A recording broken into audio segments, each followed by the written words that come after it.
Hi friends, welcome to my channel. First time ನನ್ನ channel ನೋಡ್ತಾರೆ subscribe ಮಾಡ್ಕೊಳ್ಳಿ friends. ಈಗ ಈ ರೀತಿ ಫೋಲ್ಡ್ ಮಾಡಿಕೊಂಡು ಇವಾಗ ಇದೇನು ಮೆಜರ್ಮೆಂಟ್ ಇದೆ ಇದು ಮೆಜರ್ಮೆಂಟ್ ತೊಗೋಬೇಕು. ಓಕೆನಾ? ಇದು ಉದ್ದ, ಬಾಡಿ ಉದ್ದ 16 ಇಂಚಿದೆ ನೋಡಿ. 16 ಇಂಚು ಕರೆಕ್ಟಾಗಿದೆ ನೋಡಿ. 16 ಇಂಚು ಕರೆಕ್ಟಾಗಿದೆ. ಇವಾಗ ಮಾಮೂಲಿ 19.5 ಎದೆ ಸುತ್ತಳತೆ ಬಂದ್ಬಿಟ್ಟು 19.5 ಇದೆ. 19.5ಗೆ ನಾವು ಮಾಮೂಲಿ ಅದಕ್ಕೆ ತಗೊಂಡ್ವಲ್ಲ ಅದೇ ಅಳತೆ 19.5 ಅಂದರೆ 9.25 ಇಟ್ಕೊಳ್ಳಿ. ಇದು ಬಂದ್ಬಿಟ್ಟು 19 ಇಂಚು. ಹೆಚ್ಚು ಕಮ್ಮಿ ಸೊಂಟ ಸುತ್ತಳತೆ ಎರಡು ಒಂದೇ ಇದೆ. ಒಂದು ಸ್ವಲ್ಪ ಲೂಸ್ ಆಗಿರಲಿ ಅಂತ, ಟೈಟ್ ಬೇಡ ಅಂತ. ಓಕೆನಾ? ಅದಕ್ಕೆ ಇದಕ್ಕೊಂದು 1/4 ಇಂಚೇನೋ ಡಿಫ್ರೆನ್ಸ್ ಇದೆ ಅಷ್ಟೇ. ಈ ರೀತಿ ಬರುತ್ತೆ. ಇಲ್ಲಿ ಮಧ್ಯದಲ್ಲಿ ಒಂದು ಅರ್ಧ ಇಂಚು ಈ ಥರ ಕ್ರಾಸಾಗಿ ತೊಗೊಂಡು ನಡೀತೆ, ತೊಂದರೆ ಏನಿಲ್ಲ. ಇಲ್ಲಿ ಬಂದ್ಬಿಟ್ಟು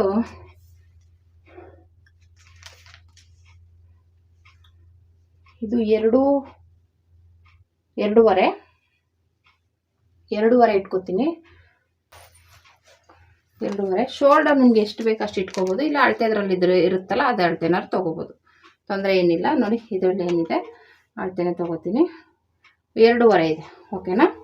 ನಮಗೆ 2.5 ಇದೊಂದು ಅರ್ಧ ಇಂಚು ಸ್ಟಿಚ್ಚಿಂಗ್ಗೆ ಟೋಟಲ್ ಎಷ್ಟು ಬಂತು? ನೆಕ್ ವಿಡ್ತು ಮತ್ತು ಶೋಲ್ಡರ್ ಬಂದ್ಬಿಟ್ಟು ನಮಗೆ 6 ಇಂಚು ಬಂತು. ಓಕೆನಾ? 6 ಇಂಚು. ಇಲ್ಲೂ 6 ಇಂಚಿಗೆ ಮಾರ್ಕ್ ಮಾಡ್ಕೊಳ್ಳಿ. ಓಕೆನಾ? ಮಾರ್ಕ್ ಮಾಡಿಕೊಂಡು ಇಲ್ಲಿಂದ ನಿಮಗೆ 6 ಇಂಚು ತೊಗೊಳ್ಳಿ. ನಿಮ್ಗೆ ಏನಾರು ಅಷ್ಟು ಕನ್ಫ್ಯೂಸ್ ಆಗುತ್ತೆ ಅಂದರೆ ಇದರಲ್ಲಿ ಇರುತ್ತಲ್ಲ ಮಾಮೂಲಿ ಅಳತೆ ಡ್ರೆಸ್ ಇದ್ದರೆ ಇದರಲ್ಲಿ ಏನು ಮೆಜರ್ಮೆಂಟ್ ಇರುತ್ತೆ ಅದು ತೊಗೊಳ್ಳಿ. ಈ ಕಡೆಯಿಂದ ಇಲ್ಲಿ ಸ್ಟಿಚಿಂಗ್ಗೆ ಬಿಟ್ಟು ಮೆಜರ್ಮೆಂಟ್ ತೊಗೊಂಡು ಅಲ್ಲಿಗೆ ಮುಗೀತು. ಓಕೆನಾ? ಅಷ್ಟಕ್ಕೆ ಬರುತ್ತೆ, ತೊಂದರೆ ಏನಿಲ್ಲ.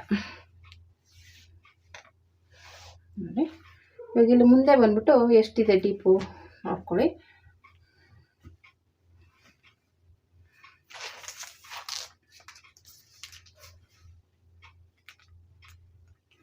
ಮುಂದೆ ಬಂದ್ಬಿಟ್ಟು ಇದು ಓಕೆನಾ? ಫ್ರಂಟು 7.5, ಬ್ಯಾಕು 7.5 ಇಡ್ತೀನಿ.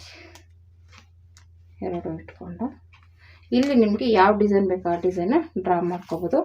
ನಾನೊಂದು ವಿ ಶೇಪಲ್ಲಿ ಇಡ್ತೀನಿ ಈ ಥರ. ಇಲ್ಲಿ ರೌಂಡ್ ಶೇಪಲ್ಲಿ ಇಟ್ಕೋತೀನಿ. ಓಕೆನಾ? ಇಲ್ಲಿಂದ ಬಂದ್ಬಿಟ್ಟು 1 ಇಂಚಿಗೆ ಈ ರೀತಿ ಕ್ರಾಸಾಗಿ ಇದು ಮಾರ್ಕ್ ಮಾಡ್ಕೊಳ್ಳಿ. ಇಲ್ಲಿಗೆ ಸೇರಿಸಿ ಇಲ್ಲಿ 1 ಇಂಚು ಡಾಟಿಗೆ ಬರುತ್ತೆ. ಓಕೆನಾ? 1 ಇಂಚು ಡಾಟ್ಗೆ ಹೋಗುತ್ತೆ ಈ ಥರ. ಅಂದರೆ ಹಿಂದೆನೂ ಡಾಟ್ ಬರುತ್ತೆ, ಮುಂದೆ ನೀವು ಅದನ್ನೇ ಪ್ರಿನ್ಸ್ ಕಟ್ ಥರ ಮಾಡ್ಕೋಬೋದು. ಓಕೆನಾ?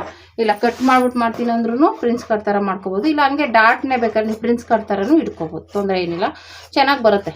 ನಾನು ಆಲ್ರೆಡಿ ಈ ಡ್ರೆಸ್ಸಲ್ಲಿ ಹೊಲ್ದಿದ್ದೀನಿ ನೋಡಿ. ಇವಾಗ ಈ ಡ್ರೆಸ್ಸಲ್ಲಿ ತುಂಬ ಚೆನ್ನಾಗಿ ಬಂದಿದೆ ನೋಡಿ. ನಾನೇನು ಕಟಿಂಗ್ ಮಾಡಿಲ್ಲ, ಹಿಂಗಿಂದ ಕಂಕ್ಳಿಂದ ಹಿಂಗೆ ಬಂದು ಹಿಂಗೆ ಒಂದು ಡಾಟ್ ಇಡ್ತಿದ್ದೀನಿ ಅಷ್ಟೇ. ಇದು ಪ್ರಿನ್ಸ್ ಕಟ್ ಥರ ಕಾಣಿಸುತ್ತೆ, ಆದರೆ ಫಿಟ್ಟಿಂಗ್ ನೀಟಾಗಿ ಕುತ್ಕೊಳ್ಳುತ್ತೆ. ಒಂಥರ ನೋಡೋಕ್ಕೆ ಸುಮ್ಮನೆ ಒಂದು ಡಾಟ್ ಹಿಡಿಯೋ ಬದಲು ಇಲ್ಲಿಂದ ಹಿಂಗೆ ಕ್ರಾಸಾಗಿ ಒಂದು ಕಂಕ್ಳ ಹತ್ರ ಹಿಡಿದು ಬಿಟ್ಟರೆ ನಿಮ್ಗೆ ಇದು ಪ್ರಿನ್ಸ್ ಕಟ್ ಥರನೇ ಕಾಣಿಸುತ್ತೆ. ಕಟ್ಟಿಂಗ್ ಏನು ಅವಶ್ಯಕತೆ ಇಲ್ಲ. ಓಕೆನಾ? ಕಟ್ಟಿಂಗ್ ಮಾಡೋ ಅವಶ್ಯಕತೆ ಇಲ್ಲ. ಹಾಗೇ ಈ ರೀತಿ ಮಾಡ್ಕೋಬೋದು. ತುಂಬಾ ಈಸಿಯಾಗಿರುತ್ತೆ. ಬಿಗಿನರ್ಸ್ಗಂತೂ ತುಂಬ ಈಸಿಯಾಗಿ ಮಾಡ್ಕೋಬೋದು. ಸುಮ್ಮನೆ ಕಟ್ ಮಾಡಿ ಸ್ಟಿಚ್ ಮಾಡೋ ಬದಲು ಈ ಥರ ಮಾಡ್ಕೊಳ್ಳಿ. ಓಕೆನಾ? ನೀಟಾಗಿ ಬರುತ್ತೆ. ಇಷ್ಟಾಯಿತು. ಇವಾಗ ಇದು ಕಟ್ ಮಾಡ್ಕೊಳ್ಳೋಣ. ಇದು ನಾನು ವಿ ಶೇಪಲ್ಲಿ ಕಟ್ ಮಾಡ್ತೀನಿ, ಅದು ರೌಂಡ್ ಶೇಪಲ್ಲಿ ಇರಲಿ.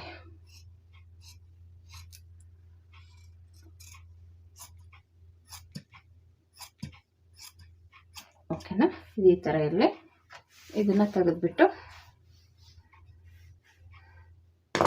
ಸ್ಲೀವ್ಸ್ ಸ್ವಲ್ಪ ಚೆಕ್ ಮಾಡ್ಕೊಂಡ್ಬಿಡ್ತೀನಿ.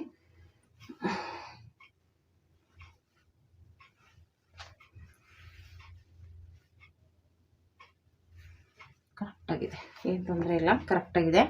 ಅದು ಒಂದೊಂದ್ಸಲ ಬ್ಲೌಸ್ ಅಳತೆ ಕಟ್ ಮಾಡಿದಾಗ ಕರೆಕ್ಟಾಗಿರುತ್ತೆ. ಓಕೆನಾ? ಯಾವಾಗಲೂ ಒಂದೊಂದ್ಸಲ ಹಂಗೆ ಹೆಚ್ಚು ಕಡಿಮೆ ಆಗೋದು, ಯಾವಾಗಲೂ ಆಗಲ್ಲ.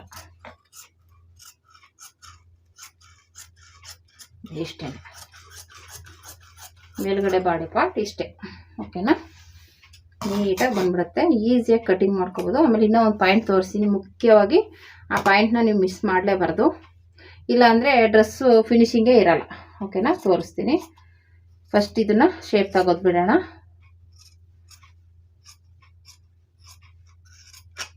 ನೋಡಿ ಈ ರೀತಿ ಇರಲಿ. ಇವಾಗ ಈ ರೀತಿ ಇದೆಯಲ್ವಾ, ಇವಾಗ ಈ ರೀತಿ ಇದೆ. ನೀವು ಈಗ ಇದನ್ನೇ ಇದು ಮಾಡಿದ್ರೆ ನೀವು ನೋಡ್ತಾ ಇರ್ಬೋದು, ಇದು ಒಂಥರ ಹಿಂಗೆ ಜೋತ್ ಬಿತ್ತೋಂಗಾಗಿದೆ. ಓಕೆನಾ, ಇದು ನೀವು ನೋಡ್ತಾ ಇರ್ಬೋದು ಹಿಂಗೆ ಜೋತ್ಕೊಂಡಂಗಿದೆ. ಅದಕ್ಕೆ ಏನು ಮಾಡಬೇಕಪ್ಪ ಇಲ್ಲಿ ಅಂದರೆ, ನೀವು 1 ಇಂಚ್ ಎಕ್ಸ್ಟ್ರಾ ತೊಗೊಳ್ಳಿ. ಅಂದರೆ ಹಿಂಗೆ ಮೇಲ್ಗಡೆಗೆ 1 ಇಂಚು 1.5 ಇಂಚು ಆ ಥರ. ಸದ್ಯಕ್ಕೆ ಇದಕ್ಕೆ ನಾನು 1 ಇಂಚ್ ತೊಗೋತೀನಿ. ಈ ರೀತಿ 1 ಇಂಚ್ ಕ್ರಾಸಾಗಿ ತೊಗೊಳ್ಳಿ ಅಷ್ಟೇ. ನೋಡಿ ಈ ರೀತಿ ಕ್ರಾಸಾಗಿ ಇದು ತಗೊಳ್ಳೋದ್ರಿಂದ ನಿಮಗೆ ಫಿಟ್ಟಿಂಗ್ ರೌಂಡ್ ಶೇಪಲ್ಲಿ ಬರುತ್ತೆ. ನೀವು ರೆಡಿಮೇಡು ಡ್ರೆಸ್ಗಳು ನೋಡ್ತೀರಲ್ಲ ಆ ಥರ ಇದು ರೌಂಡ್ ಶೇಪಲ್ಲಿ ಕುತ್ಕೊಳ್ಳುತ್ತೆ ಡ್ರೆಸ್ಸು. ಓಕೆನಾ, ಇವಾಗ ನಾನು ಹಾಕೊಂಡಿರೋ ಡ್ರೆಸ್ ನೀವು ನೋಡಿರ್ಬೋದು, ಒಂಥರ ನೀಟಾಗಿ ಫಿನಿಶಿಂಗಾಗಿ ಕುತ್ಕೊಳ್ಳುತ್ತೆ. ಓಕೆನಾ, ಅದಕ್ಕೋಸ್ಕರ ಅದು ಈ ಥರ ತೆಗೆದ್ರೆ ತುಂಬಾ ಒಳ್ಳೆಯದು. ಓಕೆನಾ, ಈ ಥರ ಒಂದ್ಸಲ ನೀವು ಕಟ್ ಮಾಡ್ತಾ ಇದ್ದರೆ ಏನೂ ಇಲ್ಲ, ಕಟ್ ಮಾಡದೇ ಇದ್ದರೆ ಈ ಥರ ಕಟ್ ಮಾಡಿ. ಓಕೆನಾ, ಈ ಥರ ಕಟ್ ಮಾಡೋದ್ರಿಂದ ನಿಮಗೆ ಸೈಡಲ್ಲಿ ನೀಟಾಗಿ ಫಿನಿಶಿಂಗ್ ಬರುತ್ತೆ. ಓಕೆನಾ, ಇಲ್ಲಿ ಜೋತ್ ಬೀಳೋದು ನಿಮಗೆ ಅವಾಯ್ಡ್ ಆಗುತ್ತೆ. ಓಕೆನಾ, ಈ ಥರ ಕ್ರಾಸಾಗಿ 1 ಇಂಚು 1.5 ಇಂಚು 2 ಇಂಚು ನೀವು ಒಂದ್ಸಲ 1 ಇಂಚ್ ಕಟ್ ಮಾಡಿ. ನಿಮ್ಗೆ ಅದು ಕರೆಕ್ಟಾಗಿದೆ ಅನಿಸಿದ್ರೆ ಕಂಟಿನ್ಯೂ ಮಾಡಿ. ಇದೇನಾದರೂ ಸ್ವಲ್ಪ ಇನ್ನೂ ಕೆಳಗೆ ಜೋತ್ ಬಿದ್ದಾಗ ಆಯ್ತು ಅಂದರೆ ಇನ್ನೊಂದು ಅರ್ಧ ಇಂಚು ತೆಗಿಬೋದು, 1.5 ಇಂಚುವರೆಗೂ ತೆಗಿಬೋದು, ತೊಂದರೆ ಏನೂ ಇಲ್ಲ. ಓಕೆನಾ, ಈ ರೀತಿ ಕ್ರಾಸಾಗಿ ತೆಗಿಯೋದ್ರಿಂದ ನಿಮಗೆ ರೌಂಡ್ ಶೇಪಲ್ಲಿ ನೀಟಾಗಿ ಬರುತ್ತೆ. ಒಂಥರ ಅದನ್ನು ಹೇಳೋಕ್ಕಾಗಲ್ಲ, ಬೇಕಾದ್ರೆ ಹಾಕಿದಾಗ ಡ್ರೆಸ್ ಹಾಕಿದಾಗ ವೇರ್ ಮಾಡಿದಾಗ ತೋರಿಸಿ ನಾನು ಅದು ಈ ಥರ ಕಟ್ಟಿಂಗ್ ಮಾಡಿದಾಗ ಯಾವ ರೀತಿ ಬರುತ್ತೆ ಡಿಸೈನು ಅನ್ನೋದನ್ನು ತೋರಿಸ್ಕೊಡ್ತೀನಿ. ನೀವು ರೆಡಿಮೇಡ್ ಡ್ರೆಸ್ಸಲ್ಲಿ ನೋಡಿರ್ಬೋದು, ಒಂಥರ ರೌಂಡ್ ಶೇಪಲ್ಲಿ ಎಷ್ಟು ನೀಟಾಗಿ ಕೂತ್ಕೊಂಡಿರುತ್ತೆ ಅಂದರೆ ಒಂಥರ ರೌಂಡಾಗಿರುತ್ತೆ. ನೀವು ಇದನ್ನು ಕಟ್ ಮಾಡ್ದೇ ಸ್ಟಿಚ್ ಮಾಡಿ ಹಾಕೊಂಡು ನೋಡಿ, ಇದೇನಾಗುತ್ತೆ ಸೈಡಲ್ಲಿ ಹಿಂಗೆ ಜೋತ್ ಬಿದ್ದೋಗಿರುತ್ತೆ. ನೀವು ಸೊಂಟದ ಹತ್ರ ನೋಡ್ಬೋದು, ಇದೇನಾಗುತ್ತೆ ಹಿಂಗೆ ಜೋತ್ ಬಿದ್ಕೊಂಡಿರುತ್ತೆ, ಹಿಂಗೆ ಇದು ಮೇಲೆ ಇರುತ್ತೆ, ಇದು ಜೋತ್ಕೊಂಡಿರುತ್ತೆ ಹಿಂಗೆ ಕೆಳಗಡೆ. ಅದಕ್ಕೋಸ್ಕರ ಹಿಂಗೆ ಕಟ್ ಮಾಡೋದ್ರಿಂದ ಇಲ್ಲಿ ನಿಮಗೆ ಜಾಸ್ತಿ ಮೇಲ್ಗಡೆ ಬರುತ್ತೆ. ಓಕೆನಾ, ಈ ಥರನೂ ನೀವು ಒಂದ್ಸಲ ಟ್ರೈ ಮಾಡಿ ನೋಡ್ಬೋದು. ಈ ಥರ ಸೈಡಲ್ಲಿ 1 ಇಂಚ್ ಈ ಥರ ತೆಗಿಯೋದ್ರಿಂದ ನಿಮಗೆ ಫಿಟ್ಟಿಂಗು ನೀಟಾಗಿ ಬರುತ್ತೆ. ಗೌನಲ್ಲಿ ಮೇಲ್ಗಡೆ ಬಾಡಿ ಪಾರ್ಟಲ್ಲಿ ಇದೊಂದನ್ನು ನೆನ್ಪಿಟ್ಕೊಳ್ಳಿ. ಇದನ್ನು ನೀಟಾಗಿ ಕಟ್ ಮಾಡಿ ಫಿನಿಶಿಂಗ್ ಕೊಡಿ. ನೀವು ಡ್ರೆಸ್ ಹಾಕೊಂಡು ನೋಡಿ ಎಷ್ಟು ಸಖತ್ತಾಗಿ ಕಾಣಿಸ್ತದೆ ಅಂದರೆ ಸೂಪರಾಗಿರುತ್ತೆ. ಓಕೆನಾ, ಇದು ಮೇಲೆ ಬಾಡಿ ಪಾರ್ಟ್ ಕಟ್ ಮಾಡುವಾಗ ಈ ಕಟಿಂಗ್ ಮಾಡೋದನ್ನು ಮರಿಬೇಡಿ. ಓಕೆನಾ, ಯಾವಾಗಲೇ ಆದರೂ ಅಷ್ಟೇ ಇದನ್ನು ನೀಟಾಗಿ ಕಟ್ ಮಾಡಿದ್ರೆ ತುಂಬಾ ಚೆನ್ನಾಗಿರುತ್ತೆ. ಓಕೆನಾ, ಸಪ್ರೇಟ್ ವಿಡಿಯೋ ಮಾಡೋಣ ಇದು ಅನ್ಕೋತೀನಿ. ಈಗ ಇದನ್ನು ತೆಗೆದುಬಿಡೋಣ. ತೆಗೆದುಬಿಟ್ಟು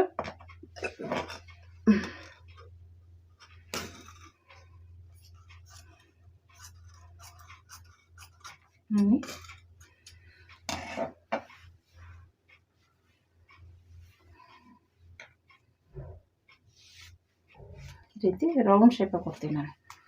ಬೇರೆ ಯಾವುದು ನಂಗೆ ಇಷ್ಟ ಆಗಲ್ಲ, ರೌಂಡ್ ಶೇಪಲ್ಲೇ ಕೊಡ್ತೀನಿ. ಓಕೆನಾ,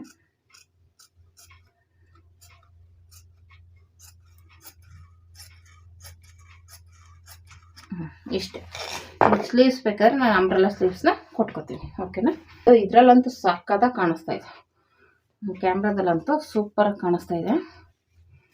ನಾವು ವೇರ್ ಮಾಡಿದಾಗ ನೋಡ್ಬೇಕು ಹೇಗೆ ಕಾಣಿಸುತ್ತೆ ಅಂತ. ಓಕೆನಾ, ಈ ರೀತಿ ನೀಟಾಗಿ ಒಂದು ಸಮಕ್ಕೆ ಇಟ್ಕೊಳ್ಳಿ. ಓಕೆನಾ, ಇಟ್ಕೊಂಡು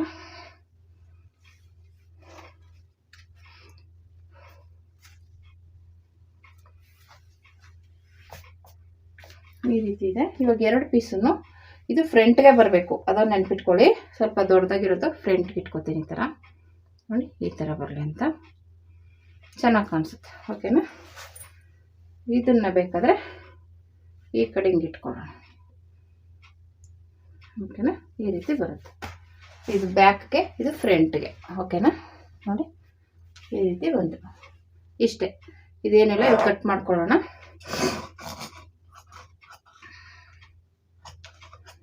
ಒಂದು ಬೀಡ್ಸ್ ಇದೆ, ನೋಡ್ಕೊಂಡು ಇದು ಮಾಡ್ಕೊಳ್ಳಿ. ಓಕೆನಾ, ಇದು ಏನು ಕೆಳಗಡೆ ಏನು ಫೋಲ್ಡಿಂಗ್ ಬರಲ್ವಲ್ಲ, ಹಾಗಾಗಿ ಏನು ತೊಂದರೆ ಇಲ್ಲ. ಕೆಳಗಡೆ ನಾವು ಕೆಳಗಡೆ ಲಂಗದ ಪೀಸ್ ಅಟ್ಯಾಚ್ ಮಾಡೋದ್ರಿಂದ ಇದು ಹೀಗೇ ಇರುತ್ತೆ. ಓಕೆನಾ, ತೊಂದರೆ ಏನಿಲ್ಲ.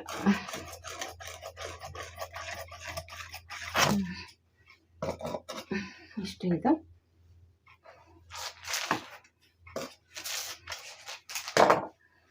ಇದನ್ನು ಈ ರೀತಿ ಇಟ್ಕೊಂಡು ಇದನ್ನು ಬೇಕಾದ್ರೆ ಕೆಳಗಡೆಗೆ ಇಟ್ಕೊಳ್ಳೋಣ ಸ್ವಲ್ಪ, ಯಾಕೆಂದರೆ ಇದು ಕೆಳಗಡೆ ಏನು ನಾವು ಇದು ಮಾಡಲ್ವಲ್ಲ, ಫೋಲ್ಡಿಂಗ್ ಏನು ಬರಲ್ಲ ಇದು. ಓಕೆನಾ, ಹಾಗೆಯೇ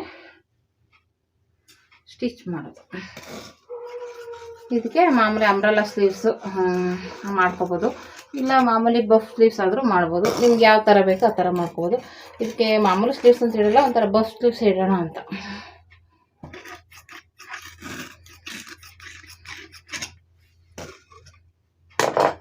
ಓಕೆನಾ, ಈ ಥರ ಬಂತು. ಓಕೆ, ರೆಡಿಯಾಗಿದೆ. ಸ್ಟಿಚ್ ಮಾಡೋಣ. ಮತ್ತು ಸ್ಲೀವ್ಸಿಗೆ ಬೇಕಾದರೆ ಅಂಬ್ರೆಲ್ಲಾ ಸ್ಲೀವ್ಸು ಇಲ್ಲ ಮಾಮೂಲಿ ಸ್ಲೀವ್ಸು ಏನಾದರೂ ಒಂದು ಸ್ಟಿಚ್ ಮಾಡ್ಕೋಬೋದು. ಓಕೆನಾ, ಬನ್ನಿ ಇದು ಯಾವ